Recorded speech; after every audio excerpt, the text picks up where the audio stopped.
My shift ran late because we got slammed with orders.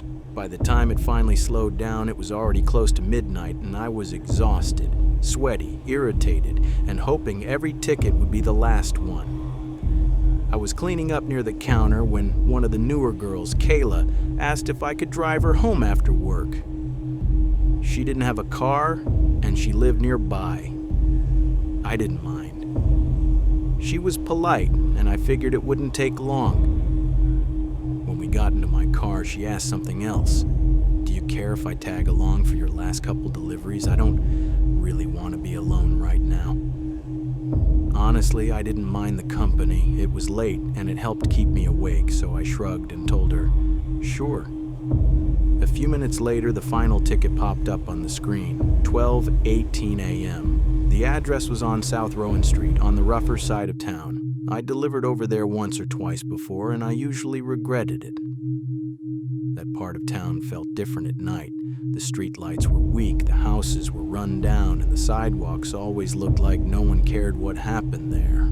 But at that point, I was too tired to argue with it. We headed out and drove in silence, the kind of silence that only happens when both people are drained and just trying to get through the night. We turned onto South Rowan Street around 12:30 a.m. Half the houses were completely dark. Some had broken fences, some had plywood over the windows. A couple had dim porch lights that barely worked. I slowed down and checked my GPS again. The destination was a small single-story house, set back from the street, half hidden behind overgrown bushes. The place looked abandoned. The paint was chipped, the porch sagged slightly, and there was a single porch light, flickering like it was struggling to stay on. I pulled my car up close to the curb. Kayla stayed in the passenger seat, scrolling through her phone like she was trying to act calm. I told her, "Just wait here. I'll be quick." She nodded but didn't look up. I grabbed the pizza box and walked up the cracked driveway. Something about the walk felt wrong, not in a dramatic way. Just like my body didn't want to take another step. Like my instincts were tugging backward while I forced myself forward. I told myself I was being paranoid. I'd done hundreds of deliveries. It was just a drop-off. I knocked twice. Nothing happened at first. Then, after about a minute, I heard footsteps inside. Slow footsteps. The door opened, and I immediately felt my stomach tighten. A man stood in front of me, maybe around 40, maybe older. His hair was messy and greasy. His eyes were red like he hadn't slept in days. And he was standing there in nothing but stained underwear, no shirt, no shoes, nothing.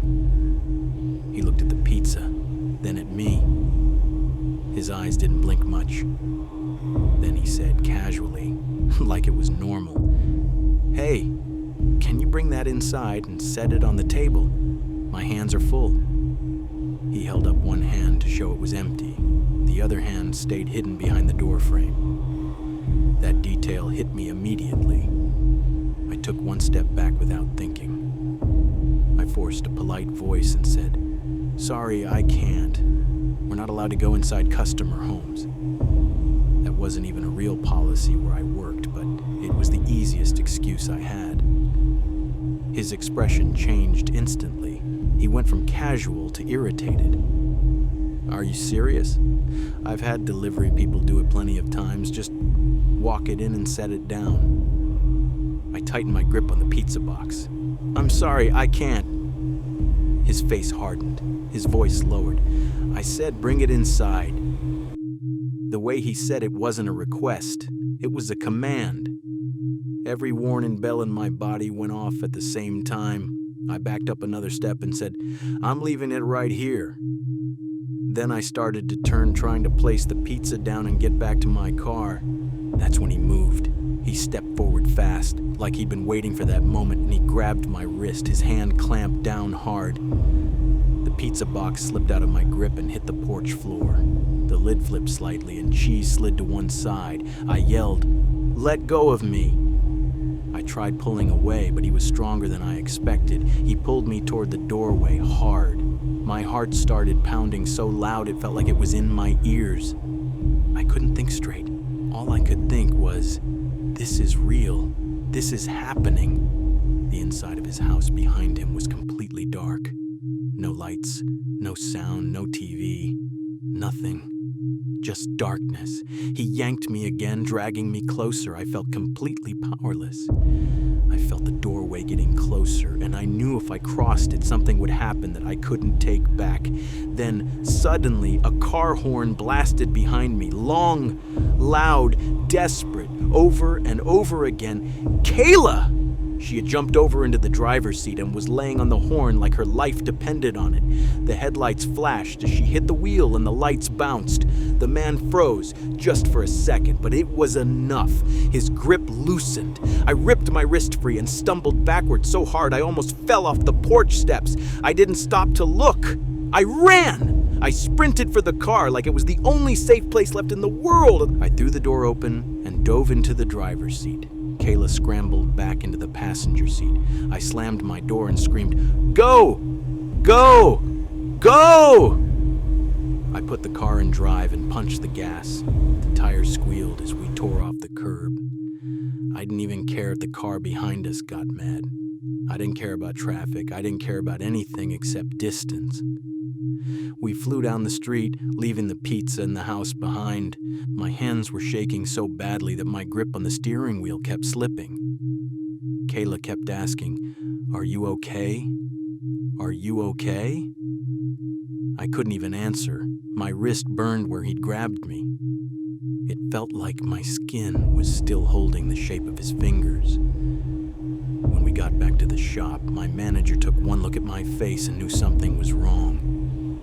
Kayla explained it fast. I just stood there breathing hard, trying not to cry. My manager called the police. Officers showed up and took our statements. They went back out to South Rowan Street that same night. But by the time they got there, the man was gone. Later, we were told something worse. Neighbors said no one had lived in that house for months. The next day, I quit. No 2-week notice, no discussion. I just walked in, handed my shirt over, and said I was done. My manager didn't argue.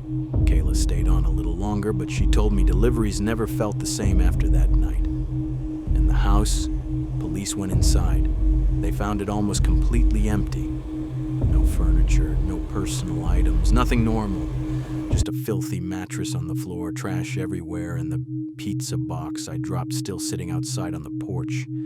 They couldn't track the guy down. No one matched his description in any records tied to that address. And when they contacted the property owner, the final detail made my blood run cold. The owner said the house had been vacant and marked for demolition since early spring. No one was supposed to be in it. It's been more than a year since that happened, and I still can't drive through that part of town without my stomach turning. Sometimes I think about how close it was, how if Kayla hadn't come with me, if she hadn't used the horn, if she had stayed on her phone just a few seconds longer, I might not have made it out. And I wonder how many people don't. How many delivery drivers pull up to the wrong house at the wrong time and never come back. If you're enjoying these stories, take a moment to like, subscribe, and leave a comment. It helps more than you know, and I appreciate everyone who listens.